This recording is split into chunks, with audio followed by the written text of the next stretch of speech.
Marc, chapitre 6. Jésus partit de là et se rendit dans sa patrie. Ses disciples le suivirent. Le jour du sabbat, il se mit à enseigner dans la synagogue. Beaucoup de gens l'entendirent. Ils étaient étonnés et disaient: D'où cela lui vient-il? Quelle est cette sagesse qui lui a été donnée? Et comment de tels miracles se font-ils par son intermédiaire? N'est-il pas le charpentier, le fils de Marie, le frère de Jacques, de Josès, de Jude et de Simon? Et ses sœurs ne sont-elles pas ici parmi nous? Et ils représentaient un obstacle pour eux. Mais Jésus leur dit: Un prophète n'est méprisé que dans sa patrie, parmi ses parents et dans sa famille. Il ne put faire là aucun miracle, si ce n'est qu'il guérit quelques malades en posant les mains sur eux.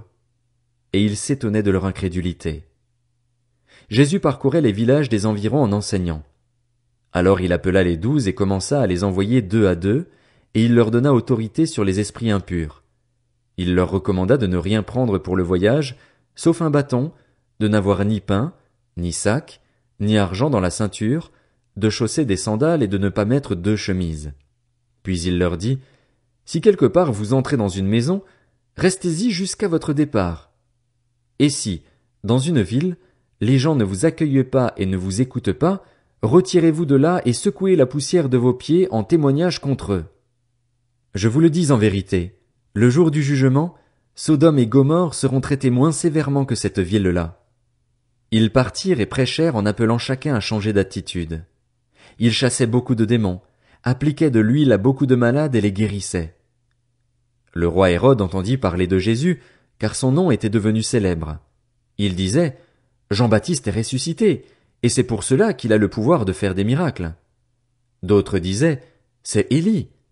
Et d'autres disaient: C'est un prophète, comme l'un de nos prophètes. Mais Hérode, en apprenant cela, disait: Ce Jean que j'ai fait décapiter, c'est lui, il est ressuscité. En effet, Hérode lui-même avait fait arrêter Jean et l'avait fait enchaîner en prison à cause d'Hérodiade, la femme de son frère Philippe, qu'il avait épousée, car Jean lui disait: Il ne t'est pas permis d'avoir pour femme l'épouse de ton frère. Furieuse contre Jean, Hérodiade voulait le faire mourir, mais elle ne le pouvait pas, car Hérode redoutait Jean, sachant que c'était un homme juste et saint, et il le protégeait.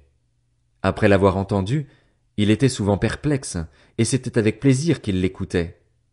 Cependant, un jour propice arriva lorsqu'Hérode, pour son anniversaire, donna un festin assez grand, aux chefs militaires et aux personnalités de la Galilée.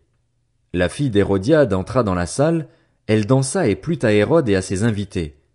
Le roi dit à la jeune fille: Demande-moi ce que tu veux, et je te le donnerai. Il ajouta avec serment: Ce que tu me demanderas, je te le donnerai, même si c'était la moitié de mon royaume. Elle sortit et dit à sa mère: Que demanderai-je?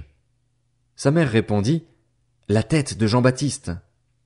Elle s'empressa aussitôt de rentrer vers le roi et lui fit cette demande: Je veux que tu me donnes à l'instant, sur un plat, la tête de Jean-Baptiste. Le roi fut attristé, mais, à cause de ses serments et des invités, il ne voulut pas refuser. Il envoya sur-le-champ un garde, avec ordre d'apporter la tête de Jean-Baptiste.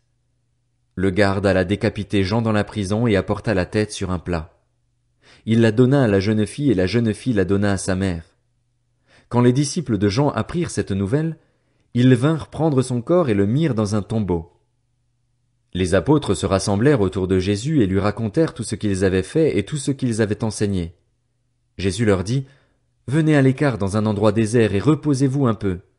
En effet, il y avait beaucoup de monde qui allait et venait, et ils n'avaient même pas le temps de manger. Ils partirent donc dans une barque pour aller à l'écart dans un endroit désert. Beaucoup de gens les virent s'en aller et le reconnurent, et de toutes les villes on accourut à pied et on les devança à l'endroit où ils se rendaient. Quand il sortit de la barque, Jésus vit une grande foule et fut rempli de compassion pour eux, parce qu'ils étaient comme des brebis qui n'ont pas de berger, et il se mit à leur enseigner beaucoup de choses. Comme l'heure était déjà bien tardive, ses disciples s'approchèrent de lui et dirent: Cet endroit est désert, et il est déjà tard. Renvoie-les afin qu'ils aillent dans les campagnes et dans les villages des environs pour s'acheter du pain, car ils n'ont rien à manger. Jésus leur répondit: Donnez-leur vous-même à manger. Mais ils lui dirent: Faut-il aller acheter des pains pour 200 pièces d'argent et leur donner à manger?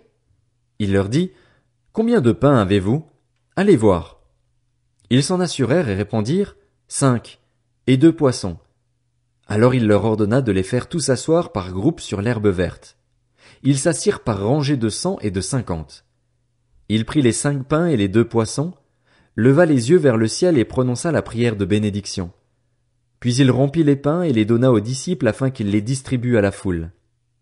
Il partagea aussi les 2 poissons entre tous.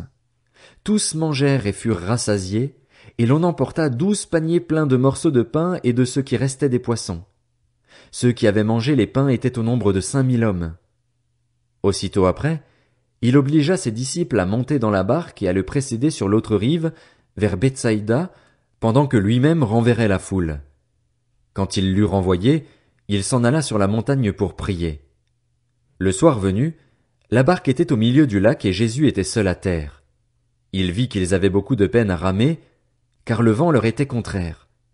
Vers la fin de la nuit, il alla vers eux en marchant sur le lac, et il voulait les dépasser. Quand ils le virent marcher sur le lac, ils crurent que c'était un fantôme et ils poussèrent des cris, car ils le voyaient tous et ils étaient affolés. Jésus leur parla aussitôt et leur dit, « Rassurez-vous, c'est moi, n'ayez pas peur. » Puis il monta près d'eux dans la barque, et le vent tomba. Ils étaient en eux-mêmes extrêmement stupéfaits et étonnés, car ils n'avaient pas compris le miracle des pains, parce que leur cœur était endurci. Après avoir traversé le lac, ils arrivèrent dans la région de Génézareth et y abordèrent. Dès qu'ils furent sortis de la barque, les gens reconnurent Jésus et parcoururent tous les environs. Ils se mirent à apporter les malades sur des brancards là où ils apprenaient sa présence. Partout où il arrivait, dans les villages, dans les villes ou dans les campagnes, on mettait les malades sur les places publiques et on le suppliait de leur permettre seulement de toucher le bord de son vêtement. Tous ceux qui le touchaient étaient guéris.